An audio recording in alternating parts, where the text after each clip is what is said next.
One last question, if I may. One last question, Mr. Chair, Senator Risa. Madam Diskaya, saan nyo ba kinukuha yung mga coaching imported, mga luxury cars? Ang balita ko, dun sa interview mo, binili mo yung isang Rolls Royce dahil nagandahan ka sa payong. Tama ba? Sir, yes po. Samantalang, ilan yung luxury cars mo? Nasa 28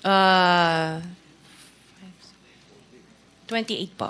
28 lang. Yes. Ano ito mga ito? Rolls Royce, Ferrari? I don't have a Ferrari. Ano yung mga luxury cars? Lamborghini? No rin. Cadillac. Saan binili? Sagutin mo na. Saan mo binili? Sa dealer po. Sino dealer? Dito, local? Local dealer o sa abroad? Freebell Enterprises tsaka yung isa Auto Art. Dito, sa Pilipinas? Yes po. Hindi ka nag-import? No po. Dito, may dealer ng mga Yes po. Rolls Royce. May dealer ng Rolls Royce meron dito. po. Ano pa yung mga ibang luxury cars mo? Yung anong tawag dito, yung Cadillac and the GMC. Cadillac Escalade, ganon? Yes po.